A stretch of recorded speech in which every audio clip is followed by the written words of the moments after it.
ओम शांति। ये दुनिया दुखों से, चिंताओं से, परेशानियों से, अनेक प्रकार की फिक्रों से भरी हुई है।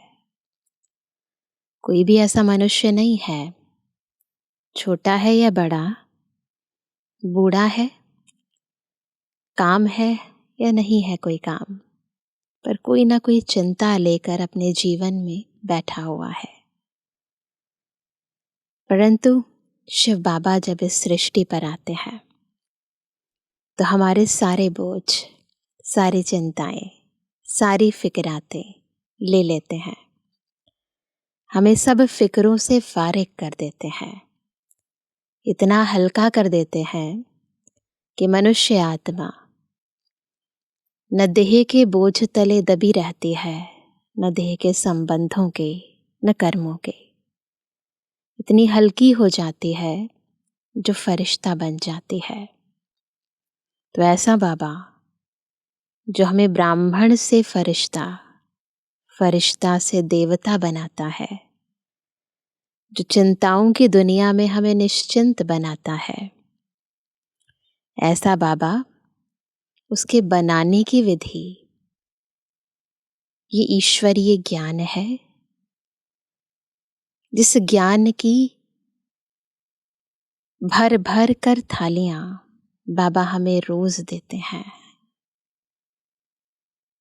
ये वो रत्न है जो मनुष्य आत्मा को चमका देते हैं। तो आज भी हम बाबा के महावाक्यों में निश्चय बुद्धि निश्चिंत बनने की यथार्थ विधि को जानेंगे। आज है 15 मार्च 2024। बाबा के महावाक्य हैं, मीठे बच्चे, ज्ञान सागर बाप तुम्हें रत्नों की थालियां भर भर कर देते हैं। जितना चाहे अपनी झोली भरो, सब फिकरातों से फारिग हो जाओ। तो जितना ज्ञान बुद्धि में धारण होता है, उतना मनुष्य आत्मा निश्चिंत हो जाती है।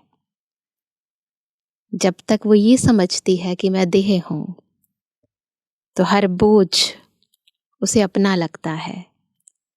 और जब आत्मा को ये ज्ञान हो जाता है कि मैं तो देह से न्यारी हूं, चैतन्य शक्ति हूं, शिव शक्ति हूं, तो बाह्य बोझ अंतरात्मा को प्रभावित ही नहीं करता। प्रश्न है, ज्ञान मार्ग की कौन सी बात भक्ति मार्ग में भी पसंद करते हैं? ऐसे तो दोनों में जमीन आसमान का अंतर है, पर कॉमन बात क्या है? उत्तर है स्वच्छता। ज्ञान मार्ग में तुम बच्चे स्वच्छ बनते हो।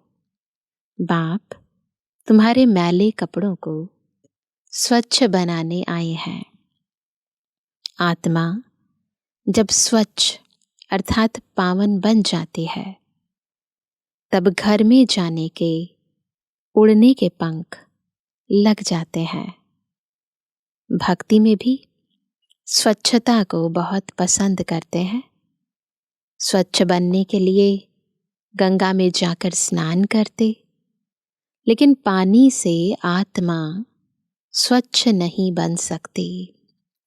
स्वच्छता दोनों में कॉमन है, परंतु वहाँ बाहर से स्वयं को स्वच्छ करते हैं और यहाँ अंदर तक आत्मा स्वच्छ बन जाती है, और तब वो यथार्थ रूप में अपने मूल वतन मुक्ति धाम और जीवन मुक्ति धाम में जाने के लायक बन जाती है। ओम शांति।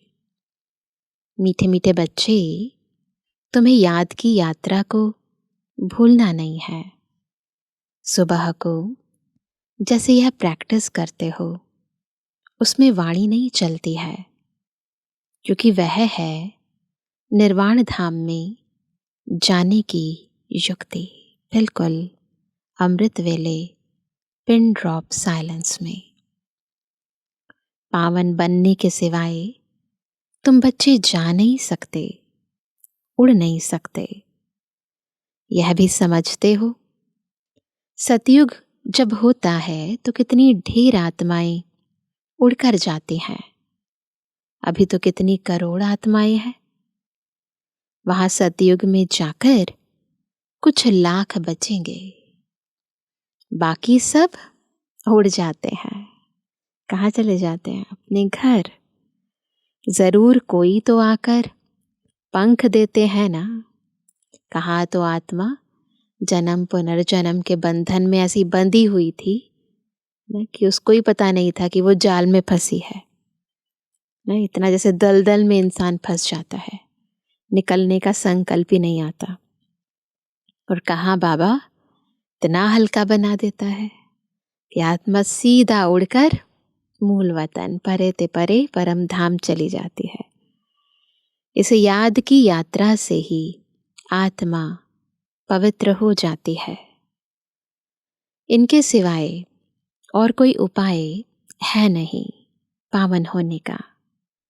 पतित पावन भी एक बाप को ही कहते हैं, फिर कोई ईश्वर कहते, परमात्मा कहते, वो भगवान कहते हैं। है तो एक, अनेक नहीं है। बाप सबका एक है। लौकिक बाप सबका अपना अपना होता है, बाकी पारलौकिक तो सबका एक ही है। वह एक जब आते हैं तो सबको सुख दे कर जाते हैं। फिर सुख में उनको याद करने की दरकार नहीं, जरूरत भी नहीं है और याद रहती भी नहीं है, भूल जाती है आत्मा। वह भी पास्ट हो गया ना। अब बाप बैठ पास्ट, प्रेजेंट, फ्यूचर का राज समझाते हैं। सतयुग का टाइम पास्ट हो गया और अभी संगम युग चल रहा है। फिर फ्यूचर में सतयुग आने वाला है। सारे राज बाबा बैठकर अब समझाते हैं। झाड़ का पास्ट, प्रेजेंट, फ्यूचर बहुत इजी है। तुम जानते हो कि कैसे बीज से झाड़ होता है। स्थूल जो बीज होता है, जड़ होता है, तुम्हें पता है उससे कैसे झाड़ उत्पन्न होता है। पहले प्लांट बनता है, फिर धीरे धीरे वृक्ष बनता है। फिर वृद्धि को पाते पाते आखिरीन अंत आ जाता है। उसको कहा जाता है आदि मध्य अंत। यह है वैरायटी धर्मों का झाड़, वैरायटी फीचर का झाड़। धर्म भी वैरायटी है, फीचर्स भी वैरायटी हैं। सबके फीचर अपने अपने हैं, सबके डिफरेंट संस्कार हैं और उसी अनुसार फिर सबके अलग अलग फीचर्स भी हैं। फूलों में तुम देखेंगे जैसा जैसा झाड़ वैसे वैसे उनके फूल निकलते हैं। उन सब फूलों के फीचर्स एक कहेंगे। वहाँ पर क्या होंगे? गुलाब का बीज बोएंगे तो सब गुलाब ही गुलाब होंगे। तो इसीलिए बाबा ने कहा कि उन सब फूलों के भी फीचर्स एक रहेंगे, परंतु इस मनुष्य सृष्टि रूपी झाड़ में वैरायटी है। उसमें हर एक झाड़ की शोभा अपनी अपनी होती है। इस झाड़ में अनेक प्रकार की शोभा है। जैसे बाप समझाते हैं श्याम सुंदर, यह देवी देवताओं के लिए है, क्योंकि वही आत्माएं जो सुंदर थी। सुंदर कौन थी? जो देवी देवताओं की आत्मा थी, और वही आत्मा फिर श्याम बनती है। बाकी सब आत्माएं तो पवित्र खंड में आते ही नहीं। तो ये जो कंट्रास्ट है ये उन्हीं के लिए है जो आदि में आती हैं आत्माएं, जो संपूर्ण पवित्र होती हैं आत्माएं। जब वह सत्व प्रधान से तमो प्रधान बनते हैं तो वही सुंदर से श्याम बनते हैं। ऐसे श्याम सुंदर और कोई धर्म में नहीं बनते हैं। उन्हों के फीचर्स भी देखो, जापानियों के फीचर्स, यूरोपियंस के फीचर्स, चीनियों के फीचर्स देखो। इंडिया वालों के फीचर्स बदली होते जाते हैं। उन्हों के लिए ही श्याम सुंदर का गायन है, और कोई धर्म के लिए नहीं। यह मनुष्य सृष्टि का झाड़ है, वैरायटी धर्म है।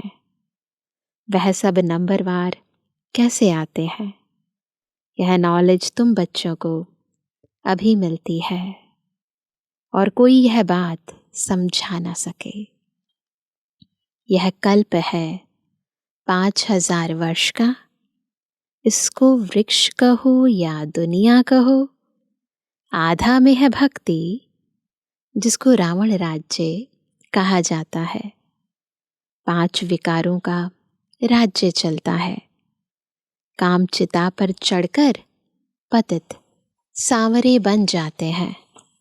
रावण संप्रदाय वालों की चलन और दैवी संप्रदाय वालों की चलन में रात दिन का फर्क है। मनुष्य उन्हों की महिमा गाते हैं, अपने को नीच पापी कहते हैं। अनेक प्रकार के मनुष्य हैं। भक्ति तो तुमने बहुत की है। पुनर्जन्म लेते लेते भक्ति करते आए हो।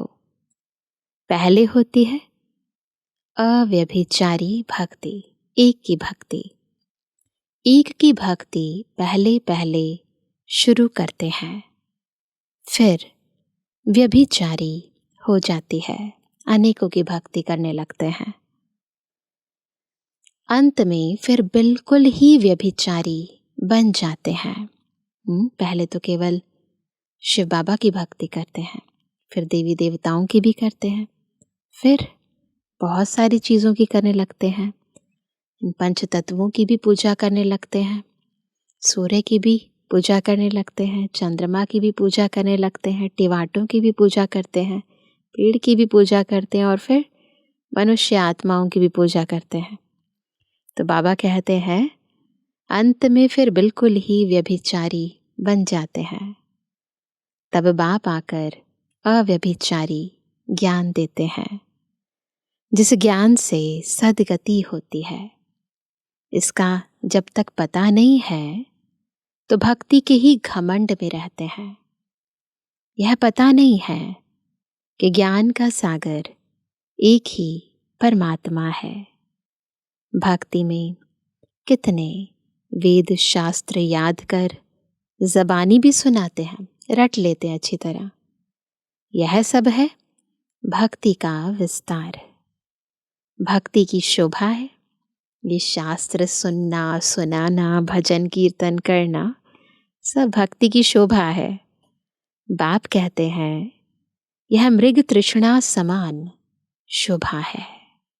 सोचते हैं ऐसा करने से भगवान मिल जाएंगे, बहुत कुछ करते हैं परंतु मिलता नहीं है। तो बिल्कुल मृग तृष्णा के समान भाग रहा है पानी की तलाश में, परंतु रेती को पानी समझ बैठा है, इसलिए भागता जा रहा है। वो रेत पानी जैसी दूर से ऐसी चमकती है जैसे चांदी। हिरण को प्यास लगती है तो वह उस रेत में भागते भागते फंस जाता है। भक्ति भी ऐसे है, उसमें सब फंस पड़े हैं। उससे निकालने में बच्चों को मेहनत लगती है। विघ्न भी इसमें पड़ते हैं, क्योंकि बाप पवित्र बनाते हैं। भक्ति छुड़ाते हैं, पवित्र बनाते हैं, तो विघ्न पड़ते हैं। द्रौपदी ने भी पुकारा। सारी दुनिया में द्रौपदियां और दुर्योधन है। सारे संसार के अंदर काम विकार पूरी तरह फैला हुआ है।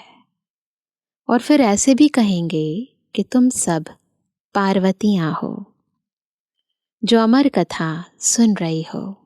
तो हम शिव बाबा की पार्वतियां हैं, पार्वतन में मूल रूप से रहने वाली। और बाबा हम पार्वतियों को अमर कथा सुना रहे हैं। ये ज्ञान जिससे हम आत्माएं भी अमर लोक की निवासी अमर आत्माएं बन जाएं। तो अमरनाथ की कथा सुनने के समय सोना नहीं है, नहीं तो क्या होगा? जैसे भक्ति मार्ग की कथा में बताते हैं ना कि पार्वती को शिव बाबा, वहाँ पर तो शंकर को भी दिखा देते हैं, शिव शंकर एक ही बताते हैं। तो पार्वती को शिव यानी शंकर जी वो कथा सुना रहे थे, अमर कथा, परंतु पार्वती सो गई। फिर क्या हुआ? उन्हें फिर से मृत्यु लोक में आना पड़ा और फिर से जन्म पुनर्जन्म के चक्कर में आना पड़ा। तो ऐसे ही यदि हम भी बाबा की मुरली सुनते हुए अपना बुद्धि योग इधर उधर भटकाएंगे तो फिर वैसे के वैसे ही बन जाएंगे। यदि सच में अमरपुरी जाना चाहते हैं, अमर बन जाना चाहते हैं, इस मृत्यु लोक से छुटकारा पाना चाहते हैं, मुक्त होना चाहते हैं, तो बाबा की इस मुरली को, इस ज्ञान को यथार्थ रीति सुनना भी है, समझना भी है, समाना भी है। तो बाबा कहते हैं और फिर ऐसे भी कहेंगे कि तुम सब पार्वतियाँ हो जो अमर कथा सुन रही हो। बाप तुमको अमर लोक के लिए अमर कथा सुना रहे हैं। यह है मृत्यु लोक। यहाँ अकाले मृत्यु होती रहती है। बैठे बैठे हार्ट फेल हो जाते हैं। मृत्यु लोक के अंदर कोई भी चीज़ की गारंटी नहीं है, सब चीज़ें अनसर्टेन है, कभी भी कुछ भी हो सकता है। तुम हॉस्पिटल में जाकर समझा सकते हो यहाँ तुम्हारी आयु कितनी कम है, बीमार हो पड़ते हो, वहाँ बीमारी होगी नहीं। तो ऐसी दुनिया में जाना चाहते हो जहाँ बीमारी ना हो, जहाँ दुख ना हो, जहाँ अकाले मृत्यु ना हो, तो फिर क्या करो? बाबा का ज्ञान सुनो। इस ज्ञान के धारणा करने से, पुरुषार्थ करने से सतयुग की प्रारब्ध हमें प्राप्त होगी। भगवानुवाच अपने को आत्मा समझो, मुझ बाप को याद करो, औरों से ममत्व मिटा दो, तो तुम्हारे विकर्म विनाश होंगे। ये विधि है। यदि विकर्मों को विनाश करना चाहते हैं तो पहले अपने को आत्मा समझना है, बाबा को याद करना है और बाकी सबसे ममत्व मिटा देना है। फिर कभी बीमार होंगे नहीं, काल खाएगा नहीं, आयु भी बड़ी होगी। इन देवताओं की आयु बड़ी थी ना, देवी देवताओं की आयु शुरू में 150 वर्ष होती है। तो बाबा कहते हैं फिर बड़ी आयु वाले कहाँ गए? पुनर्जन्म लेते लेते आयु कम हो जाती है। यह दुख सुख का खेल है, इसको कोई जानते नहीं। मेले मलाखड़े आदि कितने होते हैं। कुंभ के मेले में कितने लोग स्नान करने के लिए जाकर इकट्ठे होते हैं, परंतु फायदा कुछ भी नहीं है ना। कितनी भीड़ होती है, देश से विदेश से इतने सभी लोग आते हैं वहाँ पर, इतने साधु सन्यासी आते हैं वहाँ पर, परंतु बाबा कहते उसे फायदा क्या? रोज तुम स्नान करते हो, पानी तो सब जगह सागर से ही आता है। सबसे अच्छा पानी तो कुएं का होता है। नदियों में तो किचड़ा पड़ता रहता है, कुएं का पानी तो नेचुरल शुद्ध होता है। तो उनसे स्नान करना बहुत अच्छा होता है। पहले यह रिवाज था। पहले तो गांव थे ना बहुत सारे, तो रिवाज था। अब नदियों का रिवाज पड़ा है। भक्ति मार्ग में भी स्वच्छता को पसंद करते हैं। अब परमात्मा को पुकारते हैं कि आकर हमको स्वच्छ बनाओ। भक्ति मार्ग में मंदिरों में कितनी सफाई रखते हैं, गुरुद्वारों में कितनी सफाई रखते हैं, चर्चेज में कितनी सफाई रखते हैं। ज्ञान मार्ग के अंदर बाबा बाहर की स्वच्छता तो रखने को कहते ही हैं, परंतु अंदर तक आत्मा को अस्वच्छ भावनाओं से भी परे करते हैं, बुरे विचारों से, बुरी बातों से, बुरे कर्मों से भी, सब प्रकार की अस्वच्छता, अपवित्रता से बाबा हमें मुक्त करते हैं।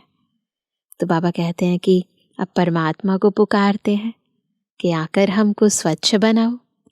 गुरु नानक ने भी परमात्मा की महिमा गाई है। गुरु ग्रंथ साहिब में क्या महिमा है कि मूत पलीती कपड़ धोए। ऐसे गंदे कपड़ों को बाबा आकर धोते हैं। बाप आकर मूत पलीती कपड़ों को स्वच्छ बनाते हैं। यह बाप आत्मा को स्वच्छ बनाते हैं। कपड़े मतलब आत्मा को स्वच्छ बना रहे हैं बाबा।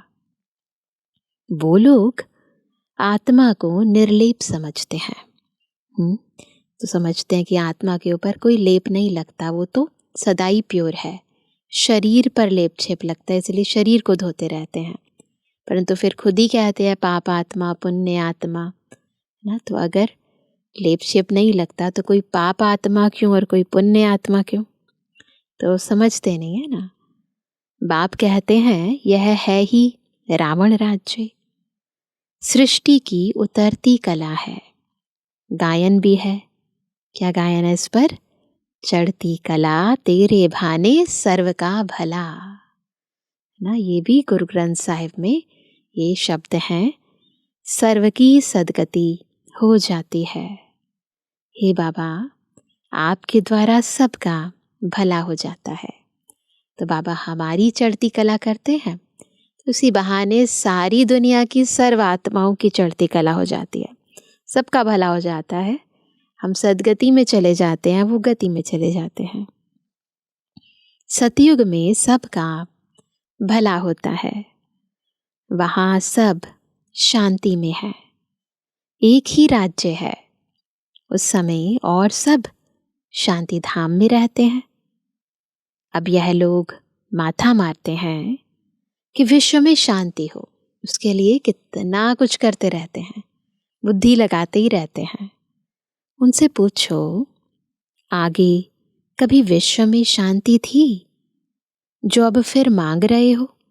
कुछ ना कुछ तो अनुभूति हुई है ना कभी पवित्रता की, शुद्धता की, शांति की। इसीलिए बार बार उस चीज़ के प्रति आकर्षित होते हैं, उसके लिए बुद्धि लगाते हैं, कुछ ना कुछ प्लानिंग करते हैं। टेस्ट किया है आत्मा ने।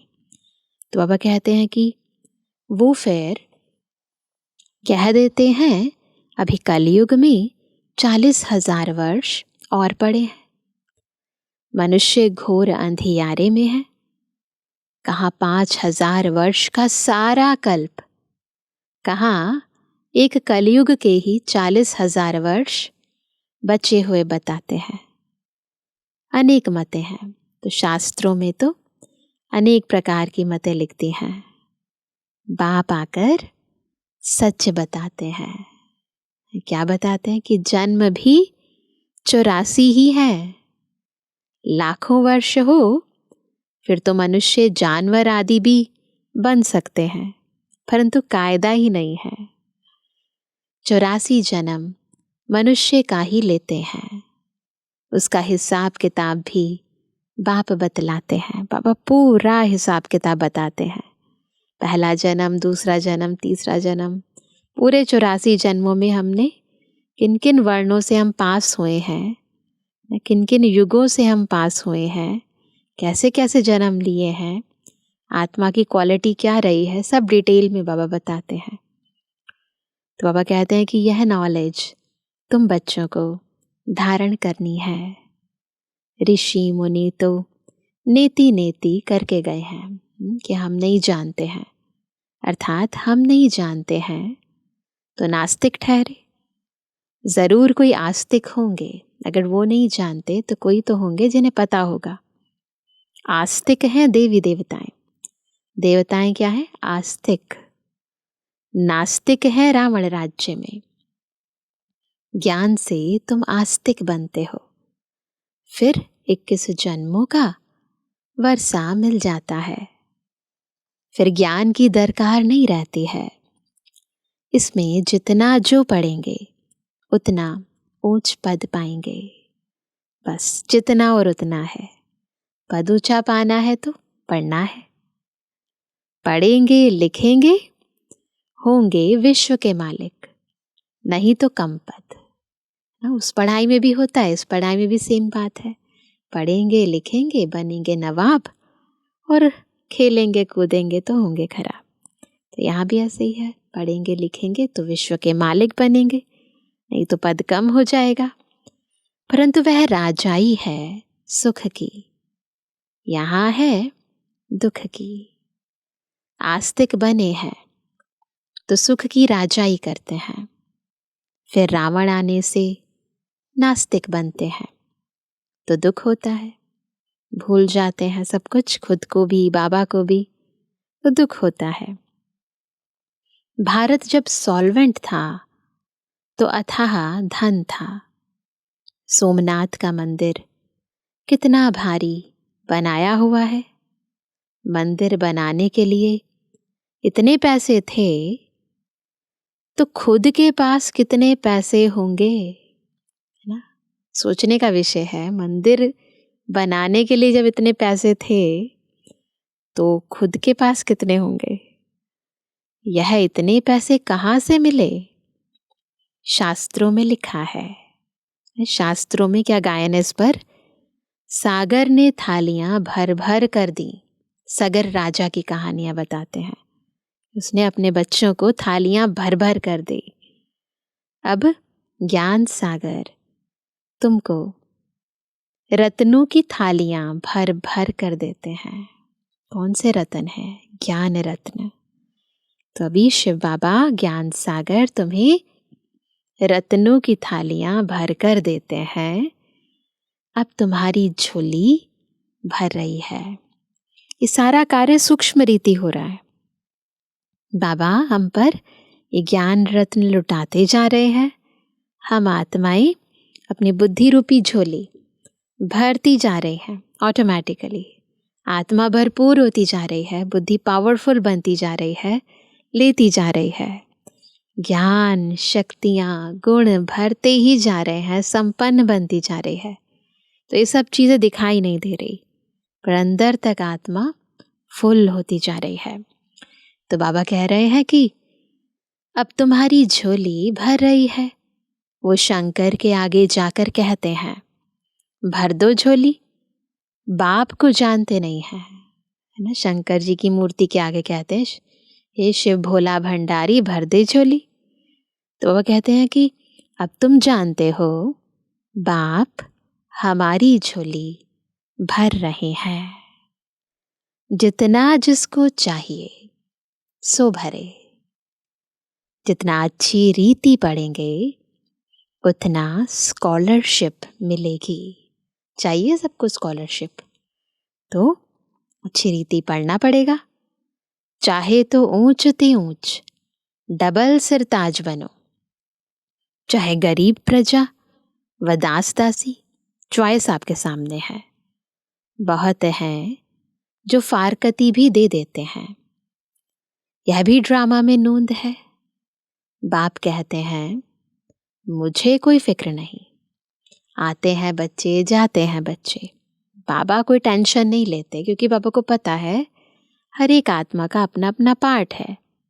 तो पार्ट अनुसार आती है, अगर किस्मत अच्छी होती है तो पढ़ती है, और नहीं है प्रजा का पद मिलना है तो चली जाती है। लेकिन बाबा टेंशन नहीं लेते, फिक्र नहीं करते।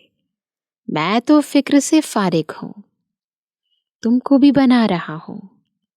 फिक्र से फारिग स्वामी केंदा सतगुरु। स्वामी जो सबका बाप है उनको मालिक भी कहते हैं। बाप कहते हैं मैं तुम्हारा बेहद का टीचर भी हूं। बाबा तो है ही हमारा, पर तू बेहद का टीचर भी है। भक्ति मार्ग में तुम अनेक टीचर से अनेक विद्याएं पढ़ते हो। बाप जो तुमको पढ़ाते हैं यह सबसे न्यारी नॉलेज है, सबसे न्यारी है। ये ज्ञान कोई मनुष्य आत्मा दे नहीं सकती। वह है ज्ञान का सागर। जानी जाननहार नहीं कहना, ज्ञान का सागर है। ऐसा नहीं कि हमारे मन बुद्धि में क्या चल रहा है वो जानता है। ऐसे बहुत कहते हैं, आप तो हमारे अंदर को जानते हो। बाप कहते हैं मैं कुछ नहीं जानता हूँ। ऐसे नहीं है कि थॉट रीडर है बाबा, हमारे विचारों को समझ जाते हैं, परंतु जैसे दुनिया के अंदर माँ बाप बच्चों को जानते हैं, समझते हैं, उसको क्या चाहिए क्या नहीं चाहिए, क्या उनके लिए अच्छा है, उसे बेहद का माता पिता शिव बाबा भी हम आत्माओं को हमसे ज़्यादा जानते हैं। हमें लगता है कि वो जानी जाननहार है, हमारे अंदर को जानते हैं, परंतु वो नॉलेजफुल है, उसे ज्ञान है हमारा यानी रचना का, सृष्टि चक्र का और स्वयं का तो है ही। तो बाबा कहते हैं कि मैं कुछ नहीं जानता हूँ, मैं तो तुम बच्चों को पढ़ाने के लिए आता हूँ। तुम आत्मा अपने इस तख्त पर विराजमान हो, मैं भी इस तख्त पर विराजमान हूँ। तो बाबा भी ब्रह्मा बाबा की भ्रुकुटी के मध्य बैठकर हमसे बात करते हैं। तो बाबा कहते हैं मैं भी इस तख्त पर बैठा हूँ। आत्मा कितनी छोटी बिंदी है, यह कोई जानता ही नहीं। तब बाप कहते हैं पहले आत्मा को समझो, फिर बाप को समझेंगे। बाप पहले पहले आत्मा का ज्ञान समझाते हैं, फिर बाप का परिचय देते हैं। भक्ति में सालिग्राम बनाए, पूजा कर, फिर खलास कर देते हैं। सब कुछ करते हैं फिर खलास कर देते हैं। बाप कहते हैं यह सब है गुड़ियों की पूजा। भक्ति मार्ग में तो ये जैसे फैशन है ना, मूर्ति बनाया, इतनी मेहनत करी, सजाया संवारा और फिर डुबोना। जो इन सब बातों को अच्छी रीति समझते हैं वह औरों का भी कल्याण करते हैं। बाप भी कल्याणकारी है, तो बच्चों को भी बनना है, आत्माओं को यथार्थ ज्ञान समझाना है। हमारा कल्याण बाबा ने किया तो हमें औरों का करना है। कोई तो औरों को दलदल से निकालते निकालते खुद फंस मरते हैं, ऐसे भी होता है। चलते हैं इसलिए कि हम उनको भी बाबा का ज्ञान सुनाए, उनको बाबा का बच्चा बनाए, और खुद उन जैसे बन जाते हैं, अपवित्र बन पड़ते हैं, की कमाई चट कर देते हैं। इसलिए बाप कहते हैं खबरदार रहना। पहले ना खुद को स्ट्रांग बनाना पड़ता है, अचल अडोल बनाना पड़ता है, अपनी स्थिति को स्टेबल करना पड़ता है। फिर दूसरों को कैसे बाबा का बच्चा बनाए उसकी प्लानिंग, फिर उसके लिए पुरुषार्थ करना होता है। तो पहले अपनी स्थिति को हम इतना पावरफुल बनाए, फिर औरों का उद्धार करने का प्लान करें। काम चिता पर बैठने से ही तुम काले बन पड़े हो। तुम कहेंगे हम ही गोरे थे, हम ही काले बने, हम ही देवता थे, हम ही नीचे उतरे ना। हम आत्माओं का ही ये खेल है, रात और दिन का, गोरे और काले का। नहीं तो 84 जन्म कौन लेते हैं। यह हिसाब बाप समझाते हैं। बच्चों को बहुत मेहनत करनी पड़ती है। आधा कल्प से जो विषय सागर में पड़े हैं उनसे निकालना मासी का घर नहीं है। अगर कोई थोड़ा भी ज्ञान लेते हैं तो उनका विनाश नहीं होता है, ज्ञान का विनाश नहीं होता है। यह कथा है ही सत्य नारायण बनने की, फिर प्रजा भी बनती है तो नारायण बनने की, परंतु फिर कम पढ़ते हैं, छोड़ जाते हैं तो प्रजा भी बनते हैं। तो बाबा कहते हैं थोड़ा समझकर चले जाते हैं, हो सकता है फिर आकर समझे। आगे चलकर मनुष्यों में वैराग्य भी होगा। स्थितियां ऐसी होंगी कि न चाहते हुए भी वैराग्य हो जाएगा। जैसे शमशान में वैराग्य आता है, बाहर निकले तो खलास। अभी तो बाहर भी निकलने की बात नहीं है, शमशान घाट में मोबाइल फोन बजने लगते हैं, तो बस तुरंत खलास हो जाता है वैराग्य। तुम भी जब समझाते हो, अच्छा अच्छा करते हैं, बाहर गए खलास, सब कुछ जो सुना एकदम खत्म हो जाता है। कहते हैं यह काम उतार कर आएंगे, है ना। ये हो जाए, बच्चों की शादी हो जाए, बच्चों के पेपर हो जाए, ऐसे ऐसे कहकर कहते हैं आप तब आएंगे। बाहर जाने से माया माथा मोड़ लेती है। कोटों में कोई निकलता है, राजाई पद पाना, इसमें मेहनत लगती है। हर एक दिल से पूछे, बेहद के बाप को हम कितना याद करते हैं। कहते हैं बाप की याद भूल जाती है। अरे अज्ञान काल में कभी ऐसे कहते हैं कि हमको बाप भूल जाता है।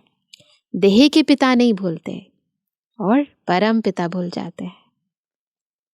बाबा कहते हैं भल कितने भी तूफान आए, तुमको हिलना नहीं है।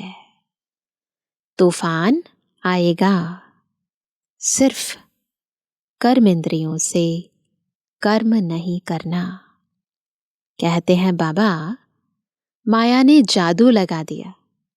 बाबा कहते हैं मीठे मीठे बच्चे, याद करो तो कट निकल जाएगी, जादू उड़ जाएगा।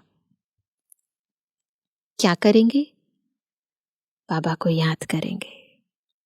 माया खत्म, आत्मा पर कट यानी जंक चढ़ती है, वह निकलेगी याद से। बाप भी बिंदी है, सिवाय बाप की याद के और कोई उपाय नहीं कट उतारने का।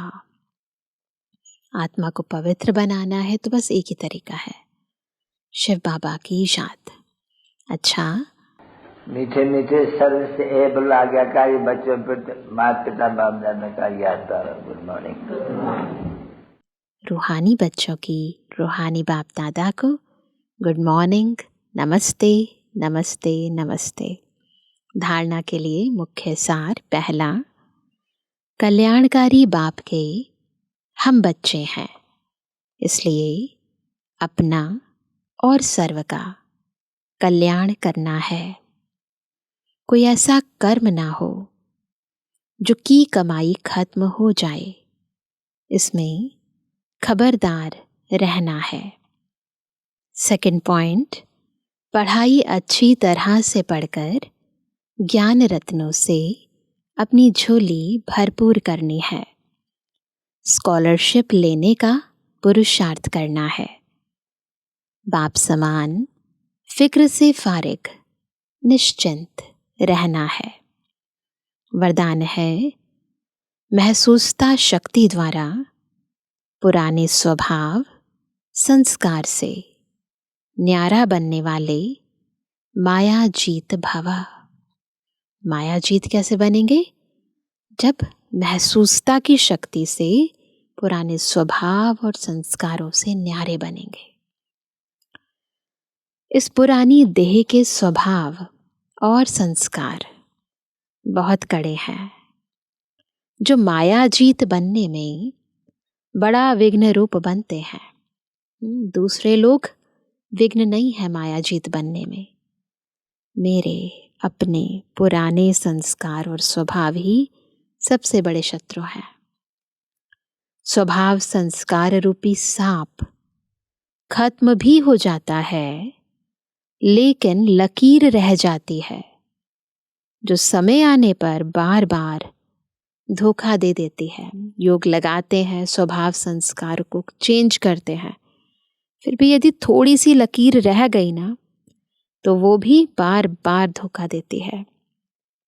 कई बार माया के इतना वशीभूत हो जाते, जो रॉन्ग को रॉन्ग भी नहीं समझते, परवश हो जाते हैं। इसलिए चेक करो और महसूसता शक्ति द्वारा, रियलाइजेशन की जो शक्ति होती है ना, कि पता चल गया नहीं ये रॉन्ग है, तुरंत चेक करो, चेंज करो। तो महसूसता शक्ति द्वारा पुराने छिपे हुए स्वभाव संस्कार से न्यारे बनो, तब माया जीत बनेंगे। स्लोगन है, मेरेपन के अनेक रिश्तों को समाप्त करना ही, मेरेपन के अनेक रिश्तों को समाप्त करना ही फरिश्ता बनना है। तो सारा मैं और मेरापन खत्म हो जाए।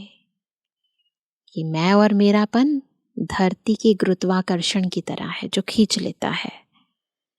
तो इस फर्श से ऊपर फरिश्ता बनना है।